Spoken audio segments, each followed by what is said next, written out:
My name is Julie Nelson, and as a background, just so you know, this is like a treat for me to be here with you. Hi, ladies. It's a joy to be here and be part of this program. One of the joys that I find is that I have these excellent people like you who are the future educators, who are out there doing intervention with families, individuals, couples, who are teaching and nurturing and guiding and learning in the process yourself of better skills to implement in your own life. I think one of the things that's a byproduct of this program is that through going through the curriculum and learning this stuff and seeing how it transforms lives, either on a minimal scale to sometimes a really quite dramatic scale, you're like, wow, I need to adopt some of these things in my own life, and for my future family or my future relationships, this would work for me too. So it's such a win-win for you to be in this program because you're learning things that will be so wonderful that you're helping other people, but it's also helping yourself. So take into consideration that this is information to absorb and perhaps apply into your own lives. I liked the comment that was made in one of our other sessions where we come and do home visits, and one of our interns mentioned that to do a home visit, some parents are a little bit skeptical of people coming into their home, right? A little uncomfortable with that, but I loved her approach. She said, I want to come here to learn from you. There's so much as an intern, as a UVU student in family science, that I'm learning from families. Can I please come and have you, teach me some of your family strengths and some of the things that you do? So it's that approach that we come to this program, that we're not the official teacher, we know it all, because then it puts too much pressure on you to say, I've got to know everything, and I'm teaching people who probably know more than I do, especially if you're in the parent class. But with kids, just don't be all concerned that you have to be the expert, but you're there to learn and be part of the process of learning together, and then you take the stress off yourself, okay? So that's number one. Number two is that it's going to be an excellent experience for you to get to know the curriculum and how to adapt it to different individuals and different groups. I have interns who one semester teach the children's class, and another semester they come back because you got to do 2 credits total for this degree, right? And they're like, I loved it so much, and now I want to teach a different class. And they'll end up being a family coach, or they'll be a parent coach, or the same group. It could be the same group, but they love to come back and adapt it to a new group. Either it's the same age but different kids, and it's always different every time around, or it could be a different age, and then seeing the way that you can adapt the curriculum and personalize it and be flexible with it is a great skill that you need to have, okay?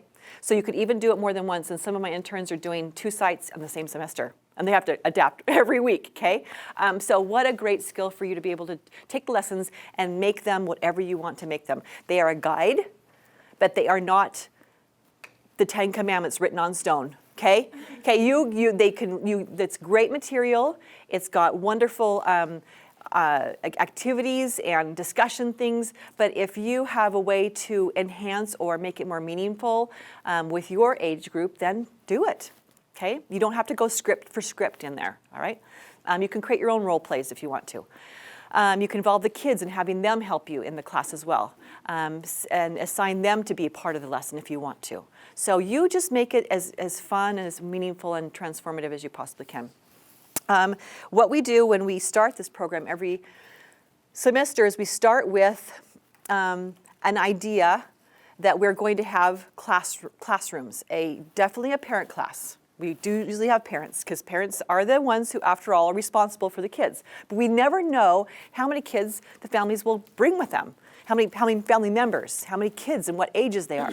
So another thing you have to do is to be flexible and patient with the program and the process, because we can say right now, we'll need about 6 children's coaches per site, because we'll need some children coaches that will teach the preschool age, which is about 4 to 6. Then we'll need ones about 7 to 10 or 9. And then another one's 2 coaches that'll teach about 10 to 12. But again, those are super, super fluid age groups. So we might have a whole bunch at one side, a whole bunch of kids who are all 10 to 12, and then 2 kids that are 7 to 9. So we might bump down some kids just so we can have more equal numbers of classes and take some of our younger ones, or we might bump up. So what I'd like you to really, really be aware of is to be best friends with your educational site coordinator. because they're the ones that can move around on week 1 to peek in and look and see how the kids are doing and how they're on this first week where the kids are very nervous and they're a little bit hesitant and they might want to go with my older brother or sister to their class, and it's a teenage class. You're like, oh, but you're 8 years old and we've got a really wonderful 8-year class and we've got these fun games and we're going to play bingo today, and we need you because, and make them feel like that they're going to be a part of a class that's meant for them rather than what's comfortable, because it could be, I just want to go with my older brother and sit in his class. Now, if they refuse to come to your class and they want to go sit with older brother, fine, on week 1, but then talk to the family about how, prepare them for week 2 that they do need to go, and let's give them some personalized attention. Let's give them some incentives. Let's talk about, come and just peek in the room and see some of these kids. They really want you to be your friend. One year I had him just peek in and say, look at all these guys, they want to be your buddy. They're all the same age. They're all playing a game in there, or whatever it is, and they've all asked, can't you come in and be with them? So then it was like, okay, I will, But some kids just have a little more anxiety with new people, with strange groups, and so you'll have to facilitate that along with your site coordinator. You may not be able to step outside the class and see what's going on in the other classes at the same time because you're responsible for your class. So make sure your site coordinator is peeking in, and at the very beginning on week 1 at 6:30, they're aware of how many kids and how are they doing and shuffling things around, and even throughout the site, throughout the night, seeing if the class is the right composition. Because you might at the end of the night say, you know what, it didn't really work for this kid. I'm thinking they should be bumped up or down or whatever, or how are the other classes? How, is it? And so they'll kind of help to, and that's all about you. You guys are all doing assessment, and developmental assessment is part of this program. Developmentally appropriate curriculum and experiences. So that's another thing you can say on your resume. I've had experience with developmentally appropriate curriculum and assessing children, because you're going to know, are they a good fit for this class? Okay, so again, it's all very fluid, and you guys get to decide that. We want you to also be aware that we did try to screen, and we do every semester try to screen with our intake. With our families, we have them on the website say, do you have a child with special needs? If they do say yes, we try to do a phone call follow-up and say, what kind of special needs are we talking about? If they're in a wheelchair, no big deal. If they're fully cognitively functioning, no big deal. We can deal with that, right? But if we have a child who is cognitively severely delayed, then we have to maybe talk about screening that family, and maybe we have to refer them to a different program.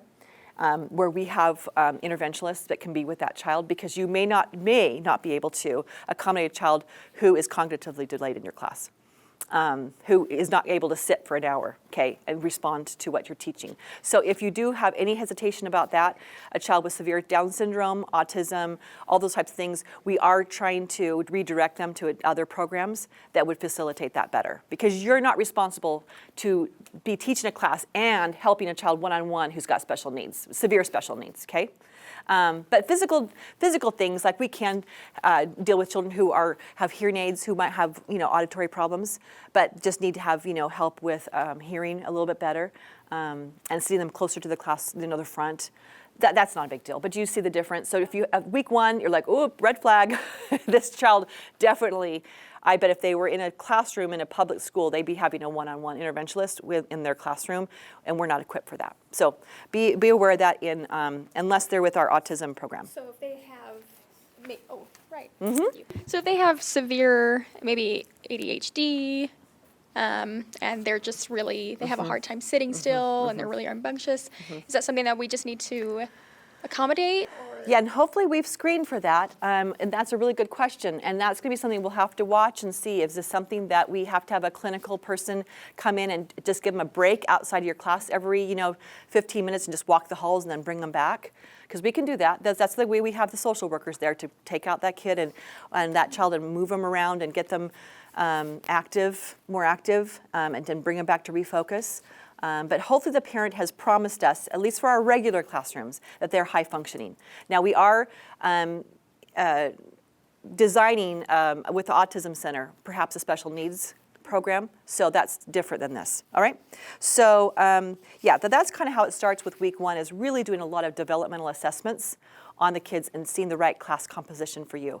I don't know of you who will be assigned to the older one, which is the 10 to 12-ish one, and which one will be the 7 to 9 at this point, because we're just waiting to see what families, have brought what kids. and how old they are. So be flexible, be willing. It's all the same curriculum. You're teaching the same classes. Now you have to adapt because some of the wording may be a little bit too old for some of these younger ones. So you'll have to say it in your own words, bring it down to their level. But what a great experience to teach the same curriculum. So it doesn't really matter. Whether they're in the parent class, the teen, or the kid, even the preschool, we're all teaching the same fundamentally basic principles. Okay, whether it's how do we respect and obey one another in our families? How do we listen with love? How do we have a family meeting and voice, and have a really great engaging moment with our family to discuss family matters. That's going to be part, or even chores. How do we carry out chores? That's done in every class. It doesn't really matter. Don't say, well, I'm not teaching the parent class, so I'm not teaching the important stuff. No, you're teaching exactly the same stuff they're learning in parent class. Only it's from the parent point of view or the kid point of view. And we want both of them to be well respected and to learn those same principles, okay? So everyone matters. What I would have you do is you're going to be at registration night at your site, and that's before week 1, okay? And at registration night, I'd like you to be very aware of your family, especially the one you're the liaison for, and get to know them, right? You're going to take them around to all the stations. But also be aware of the kids, because now you know you're a children's coach.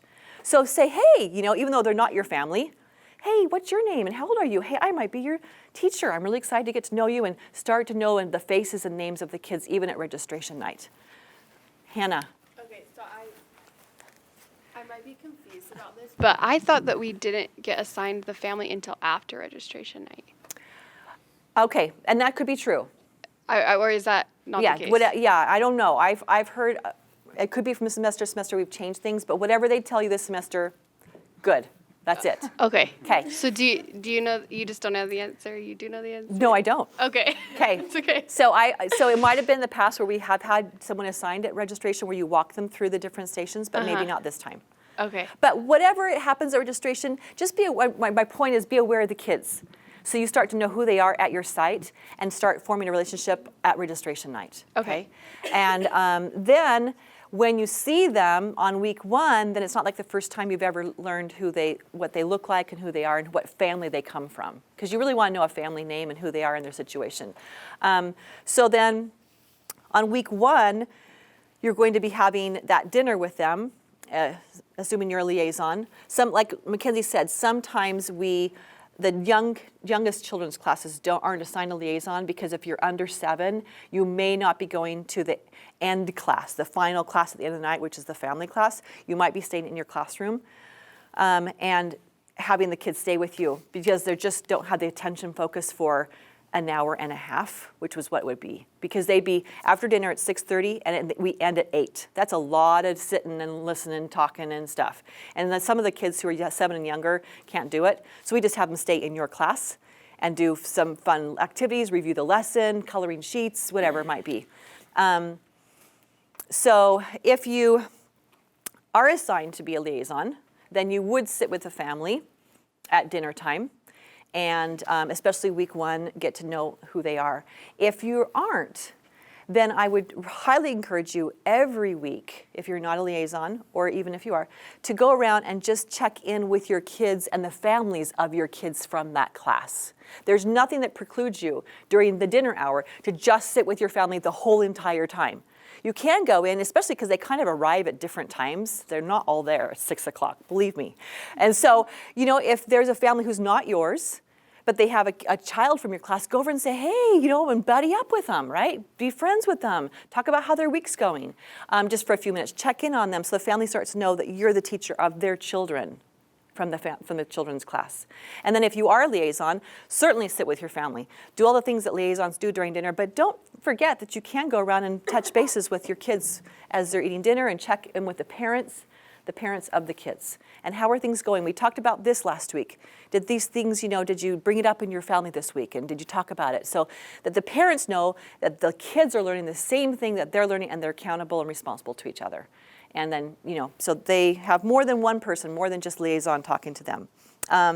So as you come to the site, like Mackenzie said, week 1, you'll be there at 5:30 and you'll stay till 8:30. It'll be a long night. And that week 1, you'll be like, you'll go home and you'll be like, my brain. Just remember, we all survived week 1. Okay, you may not feel like you are, and you might even have to go home and cry. It's okay. We all come back, and it gets better, and it just goes better and better and better. So the first week is just a little bit rough, and just be prepared for that. No one knows what they're doing. The families are all new. So week 1, you're going to come early at 5:30 and start to make the classes and the composition of those classes. And then every week after that, they're by 5:45. So what you'll do is you'll set up your classrooms. I think Mackenzie went over this a little bit, but just to review, you will go into your classrooms and set them up and make everything ready. Put all your visual aids out and get everything there so that when you go back to dinner's done, you take the kids with you to the class. There's no setting up when you get in there. It's all ready to go, okay? Seats are ready to go. So do that ahead of time. And she also mentioned taking a picture of the class when you first arrived. So if you are in a classroom or an employee's office or a conference room or whatever that might look like, that you are definitely looking and respecting at the space of the person and what they're doing, okay? So I'm just going to stop right here just for 1 second.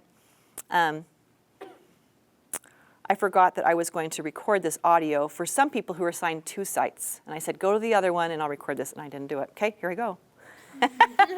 So here we are in the children's site. So take a picture of the class or the office or the conference room or whatever you're assigned to, sometimes even a workroom we might be in. And so look at what it looks like, respect the employee and the person who uses this as their office space. And then you're going to return it at the end of the night looking just like you found it, okay? Then you're going to prepare the room. Now what that means is you can decide. Look at your kids, look how young they look how old they look, what you think they're physically capable of doing. And there's no right or wrong, really. There's a few things you could really do wrong, but as far as chairs, so let's say that you have an older class, 10 to 12 years old. I wouldn't see that there would be anything wrong with you pulling up some of these chairs, like these black chairs here, and putting them in a semicircle, okay? And sitting them like that, and having kind of a group. You're creating a physical community is what you're doing, okay? Some of these classrooms, if we are in a public school, they're at desks. You get desks, like individual desks. We are not putting them back in school, okay? That's the worst thing. Can you imagine being 10 years old and then being in school all day long, and then you got to go back to school and sit behind a desk? I think that's physically, it's difficult to see that. Now, you could maybe even move the desks and make them, into a circle like this if the chair and the table are all like fixed together and you can't move the chair from the desk itself. Sometimes they're all one unit. So you could do it like this, but there's some sort of sense of circle and community going on. I would just love to get rid of the desks altogether. Okay, unless you have another option is some rooms have table pods, right? Where they're like the rectangular tables or the circle tables, and you can put them around them, right? Even push them together and have everyone around a big, four tables all put together or 2 tables put together. But something that says that we are creating a sense of community. A class that we all feel that we belong in this physical space, rather than sitting behind in rows in desks like we're back in school. Okay, so think about what that's going to look like for you in your classroom and prepare it in that way. Now, some of the classes, and I'm fine with this as well, begin and never really go back to chairs. They begin on the floor and stay on the floor. They do this sit-down thing, right? Like we're all Indians and having a powwow, which is fine, right? I love that, especially for younger kids, because they tend to not love to sit in chairs and they get a little bit wiggly and that kind of thing. And you have to, if you do use chairs, be very, very clear on what the rules are. All 4 legs are on the floor. Okay, if you don't, you lose the privilege of a chair and you sit on the floor. Okay, that kind of stuff. I mean, we don't want kids tipping back and then hitting their head when they're sitting in chairs. So yeah, prepare the room ahead of time, take photos, get all your stuff, all your supplies ready. You go back for dinner, and then they're going to excuse you. Okay. Are you okay, Bethany? Oh, okay, went down the wrong, okay, all right. So are we okay with what happens before you start teaching? Okay, come as early as you want. We're saying as late as 5:45, but can you come earlier if you need more time to set up? Yes, okay, yes. Some things that you do take more time, so you might want to be there at 5:30 and spend more time getting ready for that. That's just fine. Okay, right here. Uh-huh. So when are we actually practicing teaching, like with our Oh, good. co-teacher? Because I know there's like prep time to set up your room, but like when, Yes. what is that? Excellent time? question. So her question was, we have time on the site, and you're given from 5:45 until 8:15. That's your hours at the site that you're given for your internship. Now, whether you spend more time at your site, that's fine, but that's just the hours you can count on your timesheet. You're also given an hour and a half for prep, right? Now, can you spend more than an hour and a half? Yeah, and you might want to at the very beginning, just because you're getting kind of more used to the program, and you might spend more time. And by a couple weeks, you may be okay. I've got this down, and an hour and a half is adequate. But some interns spend more time than an hour and a half, just because they really, really are, at least the beginning, spending more time with getting into the lessons themselves, how to teach them, how to interpret them, how to transfer them onto some cards. So it might take you more time. The hour and a half is outside of your site, okay? And we generally cannot come much earlier than 5:30 and stay much later than 8:15, 8:30, because the janitors are like, I'm gonna go home. So don't plan your hour and a half planning with your co-teacher at the end of the night, because we got to get out of the place, okay? So that means that you and your coach or co-teacher are going to schedule a time when the both of you can meet. And sometimes that might mean that you do a Google Hangout, and that's fine. It might mean that you're like Skyping kind of like type thing once you got it down, but at least for the first couple of weeks, I would definitely highly encourage you to find a time when you're both free for an hour and a half that you can prepare together. Then you're sitting down with your binders, looking it over, assessing what's the essential, most important things to focus on, who wants to teach what, and then you're getting your cards out and doing that together and practicing your role plays and getting them down so that you feel you're much more comfortable as a team, rather than she's preparing on her own, and I hope she comes prepared and I'm going to do mine, but let's see. And I've seen some awkward coaches where they're like, okay, I think this is your part, right? Are you doing this part? No, I thought you were doing this part. So, that in front of the audience, and your clients don't need to see that. So at least for the first couple weeks, I'd say definitely do it together. And if it works well for you, keep it up. But outside of the site. And then we have another couple questions. Uh-huh. So I know that registration night's probably like the final night. Families, you realize what age groups, who's going to come. So when we're planning after registration night, that's kind of when we'll know, You'll know. what age groups we will have. Yeah, I think correct? that's when Okay. our managing director assigns that. Okay, sounds good. Yeah. Yeah, so you won't come week one going, I don't know, which one am I going to be teaching? I think you probably know at that point. And was there another hand? No? Yeah. Okay, all right. Yeah, Brian, over here.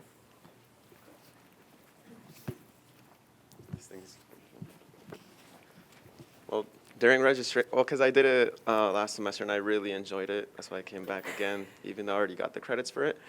But during registration night, you're going to be connecting with a specific family. They're going to, they might.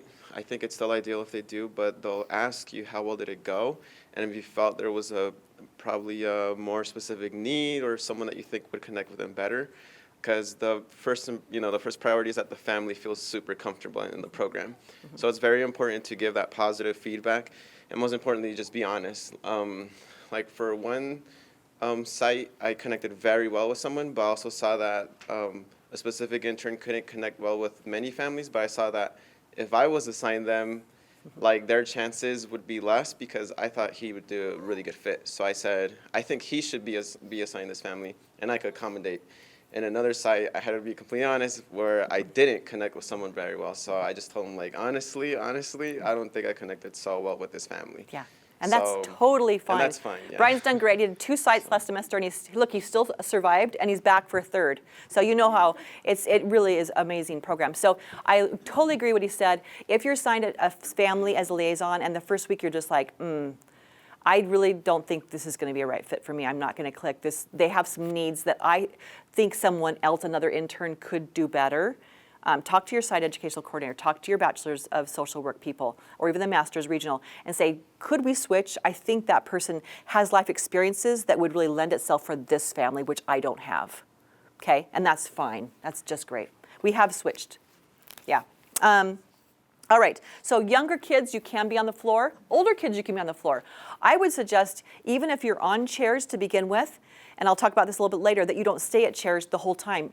Even teenagers, even older kids love to get on the floor and play, do stuff, okay? Or run around, do some more active movement. So you're not sitting the whole entire time, and we'll talk a little bit what that looks like, right?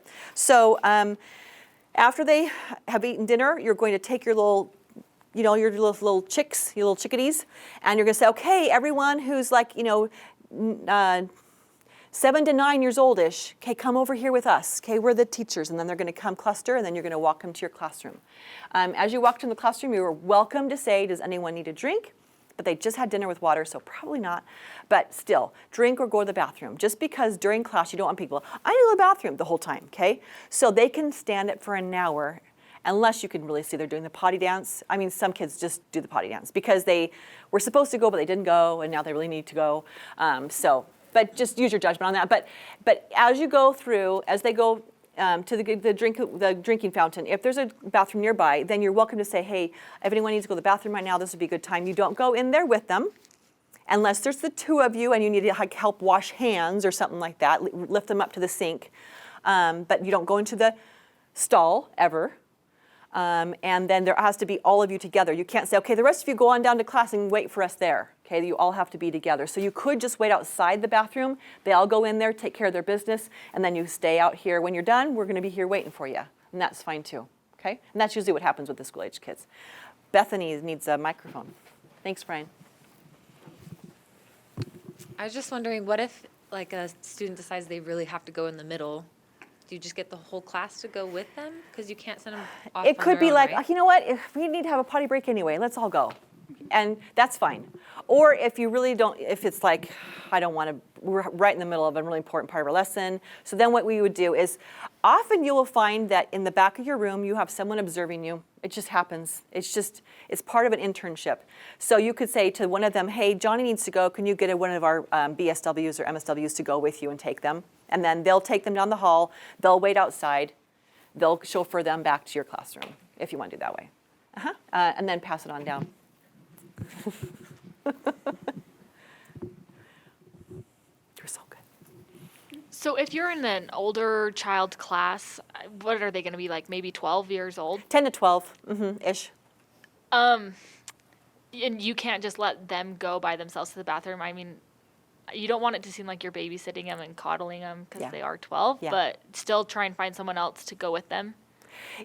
So with an older class, I'm going to check on this, but I have seen where they said, yeah, just go ahead and go to the bathroom. One person, we don't send them together because then mischief can happen. So one person, I've seen that. But if you feel like you need to have them accompanied, and especially if they're kids that dilly-dally or they lose their way or you're just a little worried and they're not responsible, I would have two adults accompany them. But yeah, an older kid who you know is just fine, you can say, yeah, go ahead and go on their own. And I'll check on that just to be sure. So when you begin your class, week 1, I want you to kind of, and I'm going to give you a little bit of an out clause, not worry so much about the lesson. Now, pick the top 3 or whatever principles you want to teach, and yeah, make sure that they have learned those basic principles. But the first week is going to be what? What do you think it is? Get to know each other. Start creating that sense of trust, right? And who you are. So week 1, it will be a lot about just establishing class rules and procedures. And what do you need to do if you have, a question? Well, we raise our hand rather than blurt it out. How do we sit respectfully and listen to each other? So some of these things will be important to start out with. So I would like you and your coach to consider how you want to establish your class rules. Here's one way. It's not the only way. But here's one way, is that you have some kind of a whiteboard or a poster or something, and then Or even you just write on a piece of paper and then on week 2 you transfer it to some nice poster or thing that you bring every week. You know, you want to like take some time doing it and then you bring that poster every week. Or that you use the whiteboard and write on there every week. But whatever you want to do, these need to be posted and reviewed at the beginning of every lesson all the weeks. And you start with, it's almost like a family council, where you start with, hey, what do we want to have happen in this family? What are some rules we want to create? You're kind of giving that same structure to your class, teaching them how to do that. And they all have shared ownership in their family as well as in your class. So what are some rules that you could create that is like, and I like to think about this way. I don't know if any of you have seen a house being built or whatever, sidewalks poured, but they start with a foundation, right? And they're pouring cement. What do you need to have when you first pour the cement? Forms, right? Yeah, forms to keep it, because else it would just like all over the place, right? So maybe some support beams in a larger thing, right, for a foundation for a house. Something that would keep it in shape, because when you first pour cement, it's very wet and pliable, right? Think about your kids coming in your classroom as wet and pliable. They're like cement, okay? You're pouring a foundation to start a class community, and you need to make sure that as it's drying, as the rules are being formed and internalized, that you reinforce them with those reinforcements that you see, or else it'll just be like, whoa.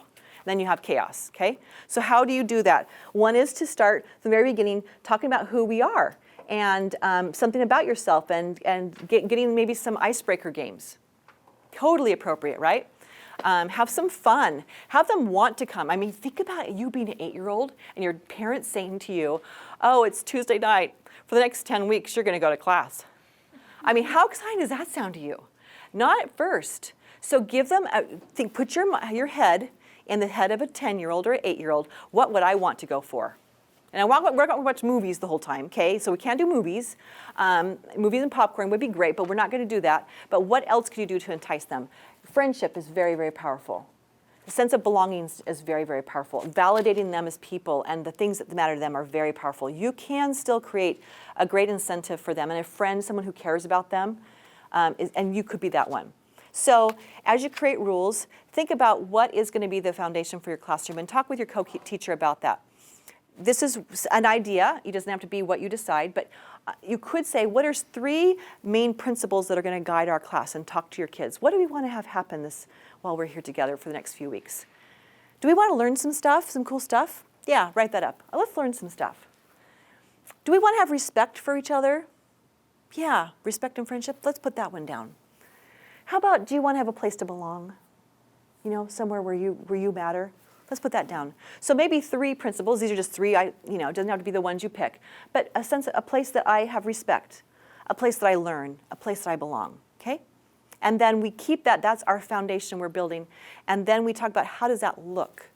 Now this is where we get to the nitty gritty, and then you start asking your children, what does it look like to be respectful? What does it sound like to be respectful? And then you get them to. And this is all part of that. What we're modeling that their family should be doing in their home, right? Let's see, we would take turns talking. Well, how does that look?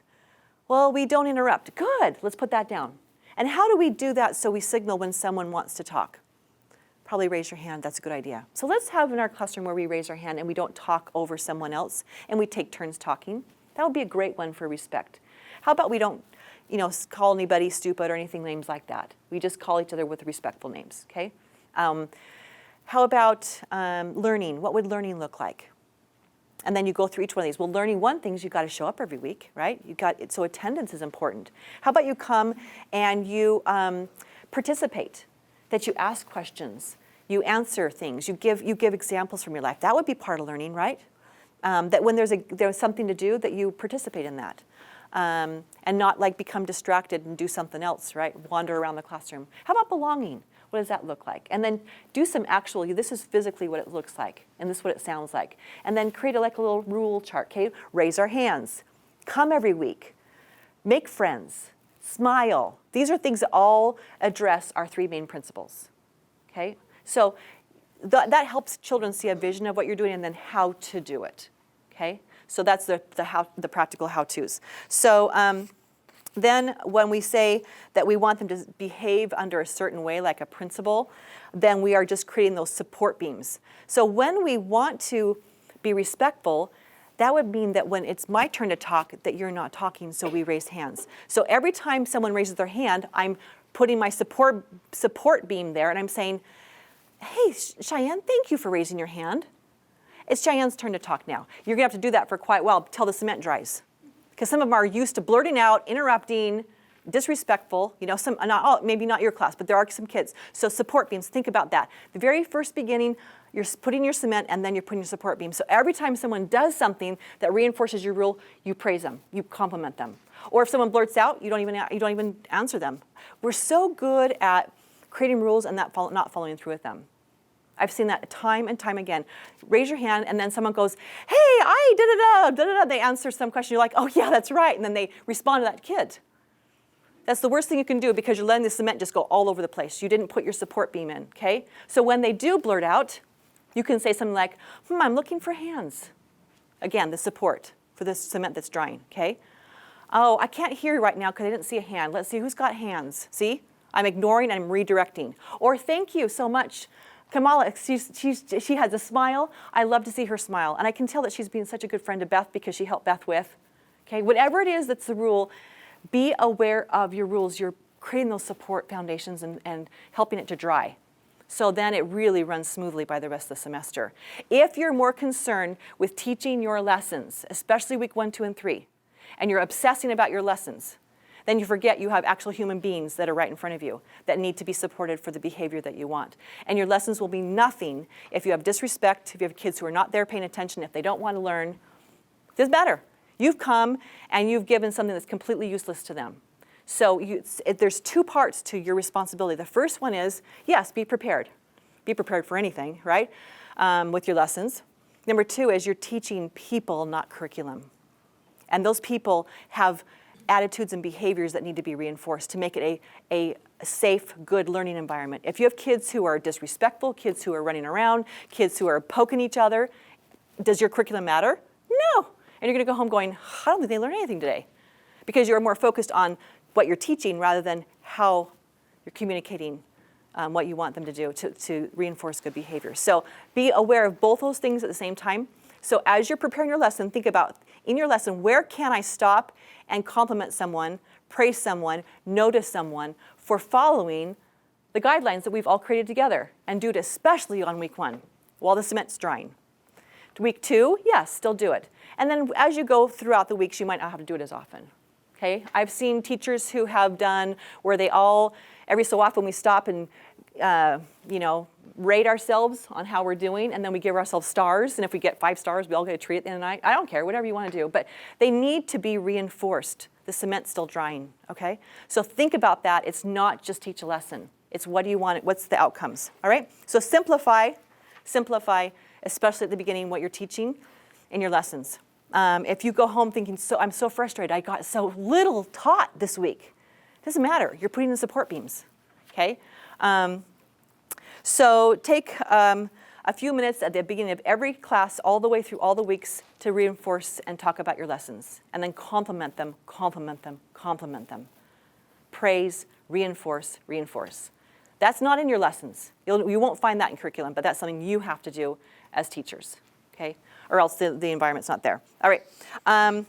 Now, we had talked about getting together and practicing as pairs. It's a very, very good idea to do it together rather than separate. What you're going to do is you're going to take your curriculum, and you're not going to say, okay, I'll teach the first half, you do the second half. That doesn't work at all.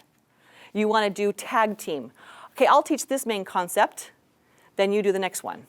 And then we'll role play. And then you teach that concept, I teach this one, and then we do a game.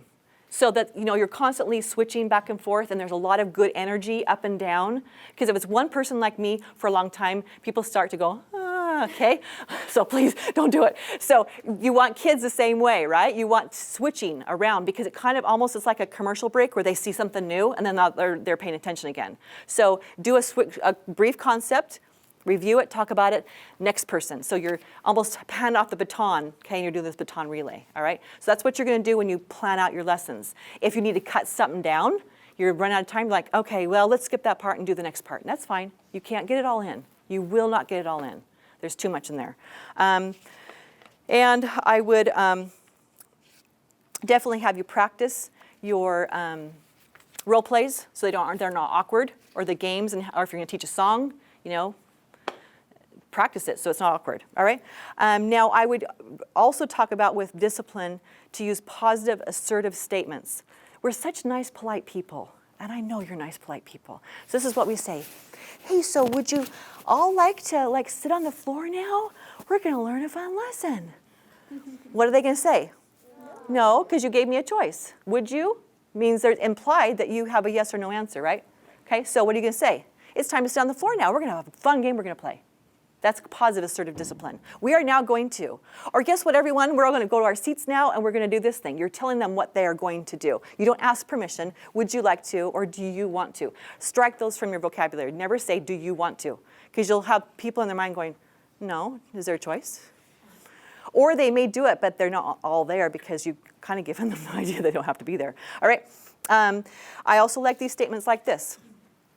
A child has been talking, and they've been sharing, and they're going on and on and on, okay? And you'll have kids like this, I promise. And then you say something like this. You say, thank you so much. Guess what? We all appreciate that was a really lovely story. Now it's going to be my turn to talk. You just take the baton back from them, okay? You are in control. You are the teacher. If they go on there, I've seen so many teachers, well, not so many, but there's been a few who are just super, super nice interns. And they sit there and let the child talk and talk because they don't want to interrupt them. Because impolite to interrupt, isn't it? You have the choice to interrupt, okay? You're the teacher, okay? There's inappropriateness of going off on some tangent about their vacation and they go on and on and on, where you can say, thank you right now. That was wonderful. One thing you could say is in your, and I've seen this done very well, in your rules, raising hands, and a raising hand is a question, a raising a C is I have a comment or a story, okay? And you can decide if we have time for a comment or a story. Say, and if they have a C, you say, we don't have time for a story right now, but we'll talk after class. Because if you have time who's always telling stories, you can say, I don't have to call on you right now. You have the choice. You have the power, folks. Don't be, everyone who raises a hand has to be heard. No, they don't, okay? So if they do have a question, then you can, if you have time, call on them and they have a question. You're like, oh, that was a great question. Let's answer that, okay? But if they raise their hand and they start saying, well, when my dad came over and we did this and this and this, then we went to the zoo. You know what, that sounds like a comment. Let's save that for later, okay? And you direct the way the conversation's going because you have such little time. You guys, you think it's, what am I going to do for a whole hour? Oh, you guys, it goes by so fast. And so you want to guide the conversation and how long kids take to talk because you'll have those who will hijack the class or say silly, stupid remarks because they want to get the attention. Okay, there's kids who that's how they've gotten all their strokes from life is saying silly, stupid things that everyone giggles at. And then we talk about how that's not appropriate, okay?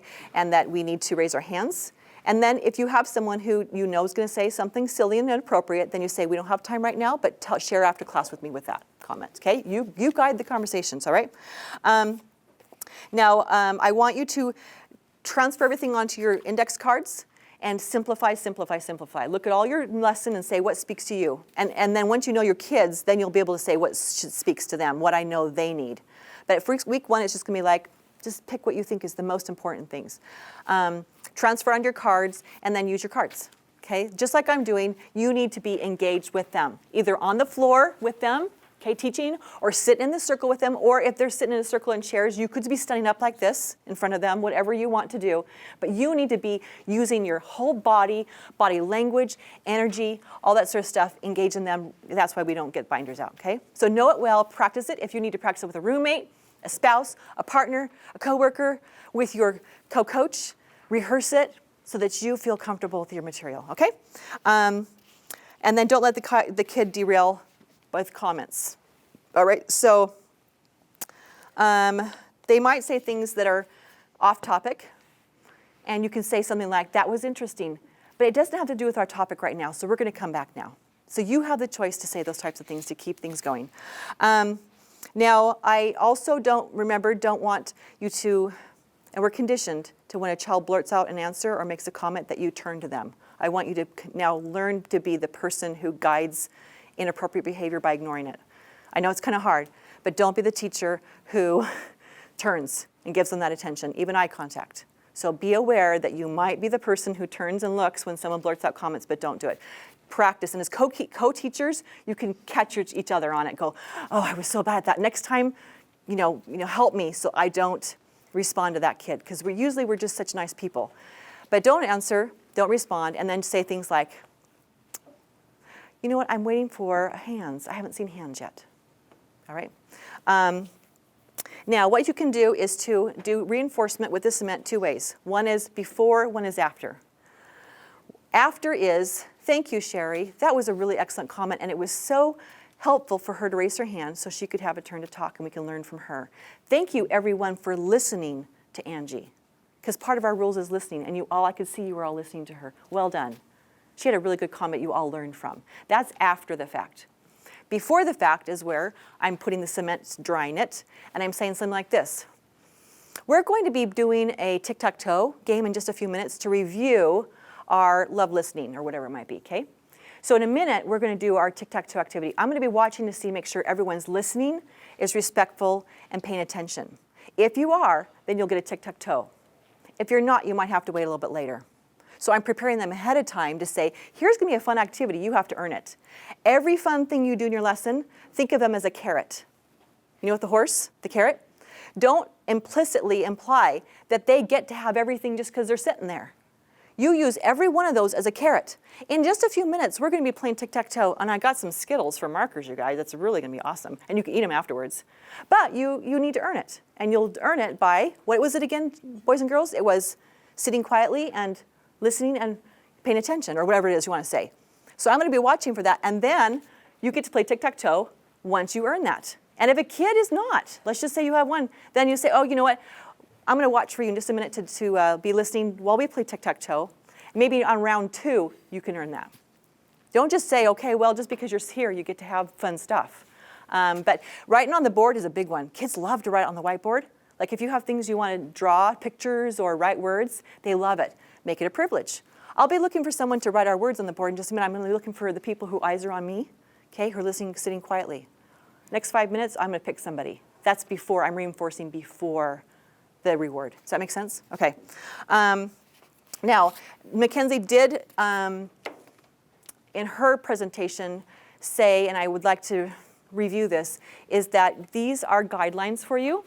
You can add. If there's a concept in there, and you want to make up a fun rap to it and teach them a rap or a song that you make up yourself to reinforce the principles, make it up and teach it.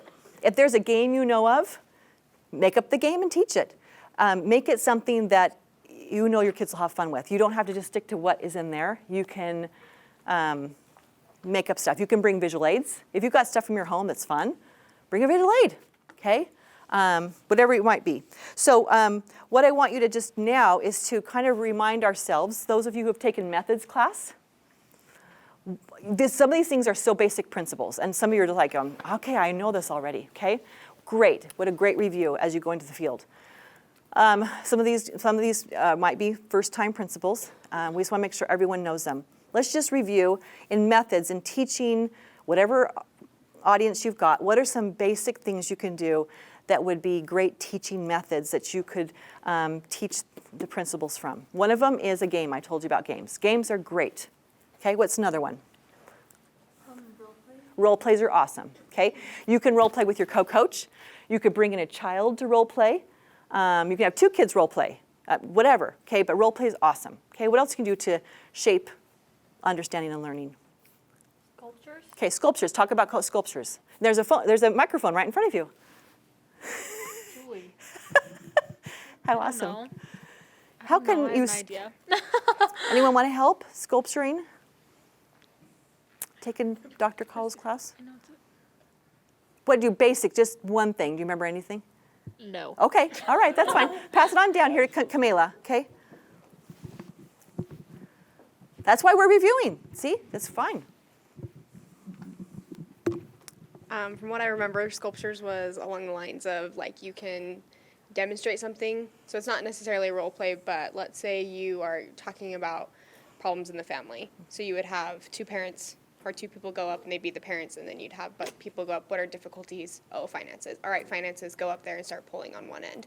And so it just is a demonstration of kind of Yeah. what you're trying to teach. Yeah, so it's kind of role play. And then I was sculpting, I would say that especially for older people, then you critique what they just did. And you say, hey, everyone, how did that look to you? What could they have done different? Like you might even say, do this like this way and make them like do something wrong. Okay, and what you're doing is you're almost like guiding them, sculpting them to you're making a statue. Okay, and you're chipping away saying, let's create something together. So then you would critique and judge how'd that go. Let's maybe even do that role play again, a different way, doing it this way, and see if that would be better until we get to everyone's, okay, that's what we want to see. Or do different scenarios of the same principle. What if a child did this, or what if a child did this? So they could sculpt it from different scenarios, okay? So great. These are some ideas. How about any kind of movement activities, especially for kids, right? Okay, would that work? Oh, yeah. Absolutely. How about stories, personal examples? I love to say, okay, kids, we're going to talk about rules. In just a few minutes, I want to see if you could share with any rules that you might have in your family. I'm going to teach you about rules, and then in a minute, will you share any rules that you might have, and then talk to us about if they're working or if they're not working, and maybe we'll talk about why. And then you teach about rules for a few minutes, and then you say, okay, did anyone have a chance to think about their rules? And if you still get these blank stares, don't be afraid of the blank stares. You might say something like, here's an example of a rule in my family when I was your age. We did this, this, this, and then they might like, oh yeah. And then that starts to get the ideas flowing. So you might have to like give an example from your life, or say, or have any of you done this? Offer as an example, and then they start going, oh yeah, and then you start getting hands, okay? So that might be what happens with that. So we're going to do an activity that is a game, because you all need to get up and get moving, because we're not unlike kids very much in that regard. And so I'm going to sculpt or kind of give you an example of how we're going to do this. This is not in your curriculum, but you have a section on communication in the family. Okay, listening, communication, respect, talking, the whole thing. So we're going to play a game. And in this game, I'm going to, and some of you played this game before, I'm going to have you reach in the basket, and you're going to pick out an animal. And then I'm going to have you get up and stand somewhere in the room, spread out. And then I'm going to say 1, 2, 3, go. And on go, you're going to start making the animal sound. Okay? You cannot act it out at all. It's only verbal. Okay? Only verbal. Make that animal sound. And I want you to find your partner that makes the same animal sound, who's also assigned the same as you. And when you do, then match up and stand next to them. Okay? Now, afterwards, boys and girls, this would be an example, boys and girls, I want you to think about how does that relate to what we just talked about with family communication, whatever it was we just talked about. Maybe it was listening, maybe it was speaking, maybe it was taking turns, whatever that is. But I've just taught a principle. I'm going to teach them a game. I tell them the rules of the game, how to do it, and I say, and I want you to be listening or thinking while you play this game, how does it relate to what we just talked about, and let's have a discussion afterwards. Okay? Now, what did I just do? Rather than, hey kids, we're gonna play a game now.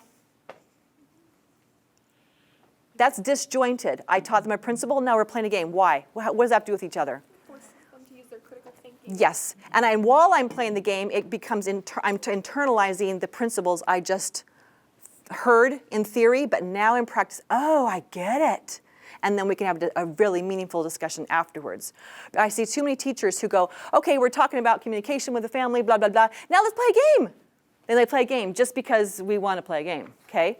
And then afterwards, okay, next thing in our lesson is going to be about X, Y, whatever it is. It's like, well, why did you just do that? It's great to be up and moving, and you should every so often change the pace, but give it a purpose and a sense of bridging one concept to the other and why we're doing this. Okay, so that's what we're going to do. So we're going to shut off the camera, and then we're going to actually play this game. So I want you to think about this. If we had just talked about family communication, talking, listening, sharing, we're going to play the game, and afterwards I want you to say one principle that this relates to, theoretically, to family communication. All right? So we've got 1, 2, 3, 4, 5, 6, 7, 8, 9, 10, 11, 12, 13, 14, 15, 16. So I'll do 8 animal names, okay? Now, what are the rules again? Take one out. So again, with boys and girls, you especially have to review rules. Take one out, don't share it with anybody, go stand somewhere in the room, separate from everyone else, and I say 1, 2, 3, go, or I flip the lights on. I want you to make the animal sound. Can you act out the animal? No. No, just the sound. And then what are you going to do? Find your partner, whoever's making the same sound. Same sound. And then what do you do when you find the same sound? Stand next to them. Excellent. You guys got it, okay? And then while you're doing that, you're thinking about, how does this connect with what we just learned about family communication? Make some kind of connection. And maybe when you come with your partner, when you finally pair up, you guys can talk about that and be prepared to share. Okay, that's how I'm giving you sculpting on how you would do an activity or game. Okay, all right, let's go ahead and do that. So that was a really good example of how you would teach a lesson, teach a principle, do something with it, have them be thinking of why they're doing it, then process it at the end, and then apply it to their lives. Okay, that's kind of the structure I want you to do with as you teach, and make sure they get up and move. Okay, I don't care what that means, but don't have them sit for a whole hour. Okay, especially if you're doing the younger class. Finally, you will be passing out some things once in a while, like cotton balls, perhaps do an activity, or stickers, or just things, okay? Use them for your lesson, for the actual activity that you're doing, but then take them from them.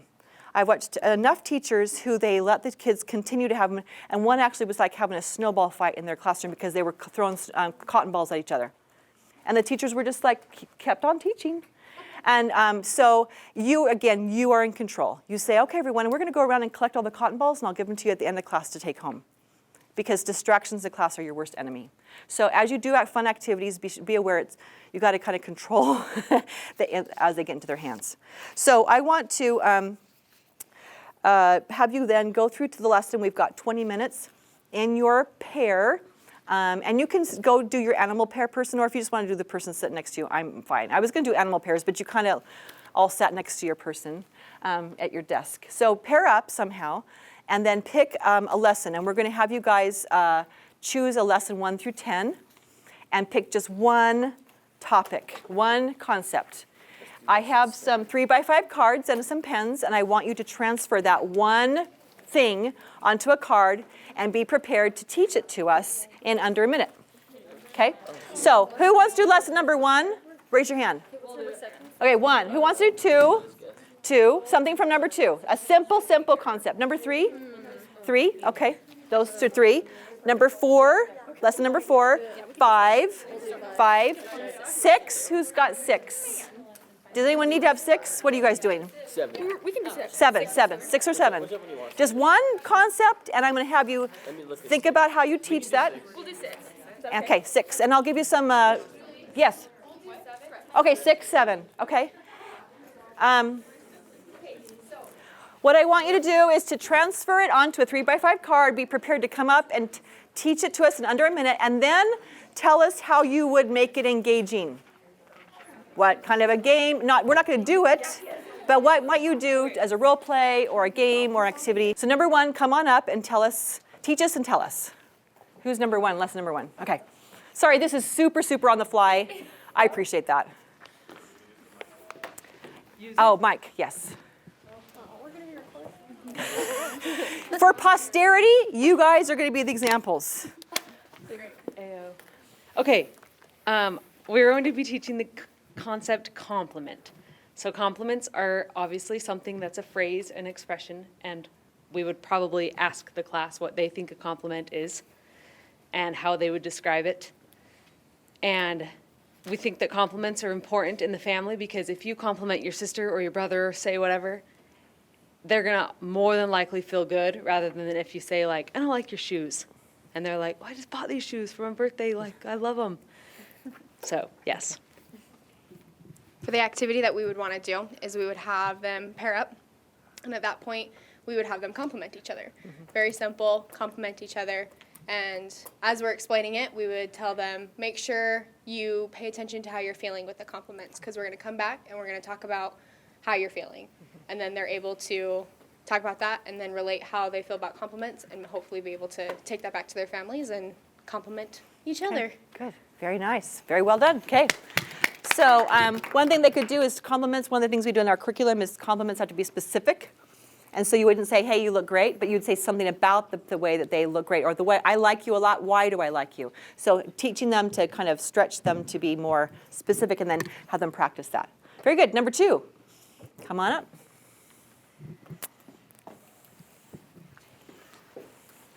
Okay, today we're going to be talking about iMessages. So iMessages start with the word I, and they explain your feelings and and your needs rather than blaming someone else. So what's the opposite of an I message? It's a you message. So it's kind of when you're placing blame on someone else and you're not taking ownership for how you feel. So we're going to do a little game. We're going to read some sentences and we'll write up the words I and you, and we want you to circle what one you think it is. So if we say, I feel sad when you tease me, is it an I message or a you message?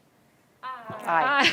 Okay. What about you make me so frustrated when you leave everything out? You. So how could we change it? We could put I at the front maybe and say, I feel so frustrated when you leave everything out. The third example is I feel happy when you talk nicely to me. So that's an I message, and that one's a little different than the other ones. This is a positive I message. So it's good to express it when you're feeling frustrated and when you're also excited or happy about something. So this week, I want you guys to all practice saying I at home, and so when you're explaining how you're feeling or expressing yourself, I want you to catch yourself if you ever start saying you and see in practice how you can rephrase it to I. Okay, very good. Okay. Mini lessons, awesome. If they went home from week 2 and learned that one thing, would that be good? Absolutely. Don't overkill it, guys. Too much information is not good. Simple is better. Okay, number 3. Okay, so you guys are the cute class. Today we're going to talk about R's, and the next R we're going to talk about is rewards. So your parents in the other room are learning about ways to reward you for your behavior. And so we're going to talk about different kinds of R's and rewards, and here's the first one. There are 3 different kinds of rewards, and the first one is a social reward. Does anyone feel like they know what that is? It's kind of a weird word. Social rewards would be things like, oh, what do you think? That is a good guess. It could be more things like hugs or compliments or praises or things like that. But the next one is privileges, which is more what you're talking about. Right, so privileges is something you get. So you can have special time with your mom and dad, or you can go to the movies with your friends. You get internet time, TV time, friend time. That's a privilege, so that you work for that. And the third one? The last one is material rewards, which would be like treats or candy or a little toy or something like that. So think of those different rewards and things that you'd like to receive as a reward, and maybe things that you think other people would like to receive as rewards. So for our activity, we want you to let us know what rewards you're interested in for your parents. And we're going to write a little list on the board. So pretend you just did that. Okay, thank you. Awesome. And they did a wonderful job of really sharing that. Didn't you see that, going back and forth, literally passing the baton, okay? So that was really well done. You don't have to have that short of time to teach where you're going back and forth that quickly, just because these are shorter. This is a shorter demonstration. Maybe you teach longer and then pass it over, but that was a really good demonstration. Number 4. I've got 3 people now, because this group was, because Brian had to go.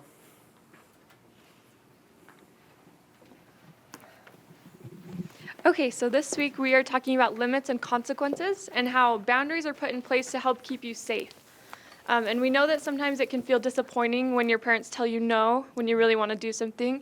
So we're going to talk about how to accept it when your parents say no and be nice about it.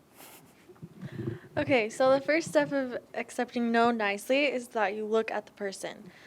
And the second step is that you calmly ask for a reason if you don't understand it. Next is saying okay and thank the person for trying to help you accept no nicely. And fourth, if you disagree, you can kindly ask them later what the problem is, and if you ask twice, the discussion is over. Okay, so for our activity, we want you guys to split up into groups of 2, and then we'll have one person pretend to be the parent and one person pretend to be the child. And your scenario is the child is asking the parent to stay up past their bedtime on a school night to play video games. And so we want you to practice accepting no and being nice about it. Okay, very good. Nicely done. Okay, very good. Okay, next group, come on up.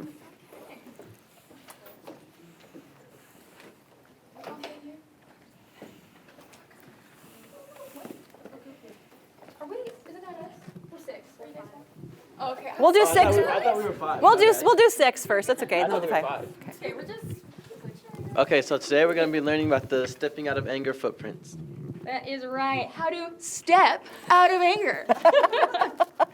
So there are 5 steps to step out of your anger. The first step is to identify what it is that's making you so angry. The second step is to figure out, how do you feel about that? Okay, the third step is figure out, write an anger reducer reminder. And the fourth one is write a pro-social. I can't even read my own handwriting. A pro-social response. So figure out what is a good response to this, okay? And then the last step is to reward yourself. Okay, so let's give an example. So with the first step, let's figure out, what is making me angry? Well, Susie is calling me names, so that is making me angry. That's step 1. Step 2, how does that make me feel? Well, my heart races and my face gets all hot. So how are we going to calm down? Well, I think I'm going to breathe 3 times. Okay, and now. We need to create a pro-social response, so a response that's not going to make things worse, but make things better. So she's calling you names, just got to think back to what you taught when you were a little kid. Sticks and stones may break my bones, but words will never hurt me. Then you can just walk away from the situation.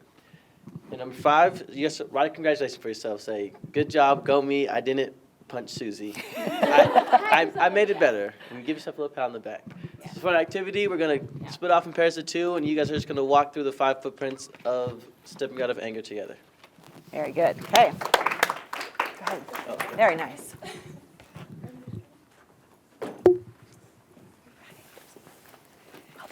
All right, so today we're going to be talking about win-win negotiation. It's kind of a big word, but what it means basically is that sometimes we don't always agree because we all have our different opinions and personalities, and that's okay. But what we're going to try to do today is learn how to come up with solutions to those problems. All right, so learning to come together so we can all be happy is really important. So we're going to do an activity, and we're going to get into pairs, and we're going to think about, what are we thinking about? You have the activity on your card. Okay. So what we're going to think about is what our favorite activity. So I want all of you to think about, what do I love to do? Okay, so I'll give you a minute to think about that.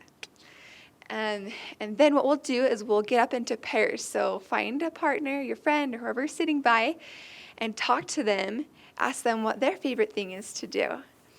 And if they're different, what you're going to do is try to come up with something that you both like to do. Okay, that is win-win negotiation.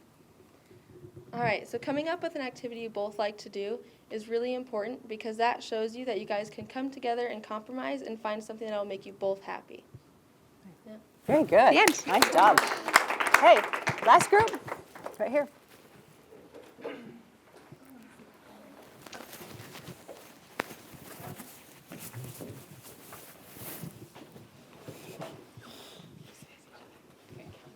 Julie, you're such a slob. You always leave your stuff everywhere, and I'm picking up after you all the time. Why does it even matter to you? It doesn't even matter. It's my stuff. Why do you care where my stuff is? Gosh. Okay, time out. We're going to do that again. Wasn't quite well. Okay. I really get a little stressed when I see everything all over the floor. It would really help me out if maybe we could clean up our clothes off of the floor every day, put them in the hamper where they belong so they can be washed and put away properly. Okay, I see what you're saying. So you want us to be better at cleaning our room up together? Is that what you're saying? And having me put my clothes in the hamper? Is that right? Yes, please. Okay, so I think we could come up with a solution where we can both pick up our stuff if that's okay with you. That would be great, thank you. Okay, so for our point, we wanted to talk about how to Receive criticism calmly. and the first point is to take a calm breath and look at the person politely. Next, you want to listen to what's being said so you know what they're actually asking and suggesting. The third is to ask questions if you need more information to clarify what's being said. Then you want to restate what was being asked to you also. So again, more clarification, just restate you are both on the same page and understanding. And then at the end, you don't want to argue back, and you can either say, thanks for telling me, or I'll think about it. And if you are okay with it, then you can say, okay, I'll do it, or I will work on doing this better.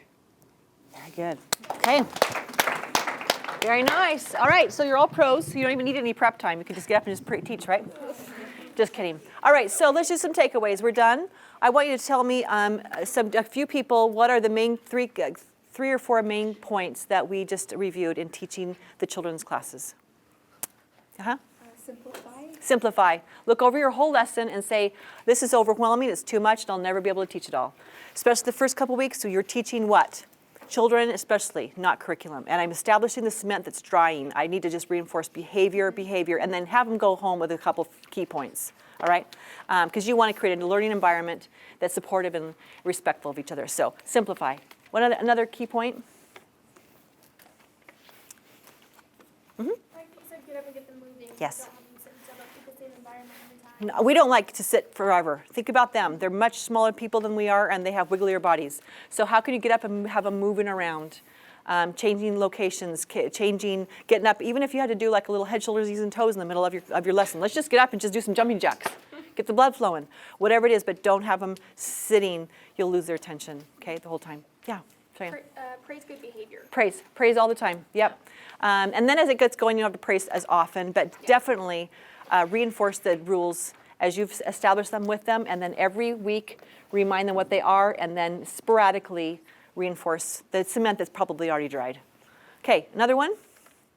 Yes, Camila. You are in charge. Make sure that you are the teacher and you Yeah. don't let them. This is not a time to be polite. You're in charge, especially with kids. And so be respectful, but do know that you have the baton, and you can take it back anytime you want, okay? One last one. So just like you learn in methodology, tell, which is the lecture part, show, like what we did with our activity, and then do, where we then got you guys into pairs, and you actually put it into practice by taking a part of your lesson and then showing us how you did that. That was your do part, okay? That's what we just did this whole hour, and I hope that that was helpful as a model for you guys going forward. All right, thank you. Thanks, Joy.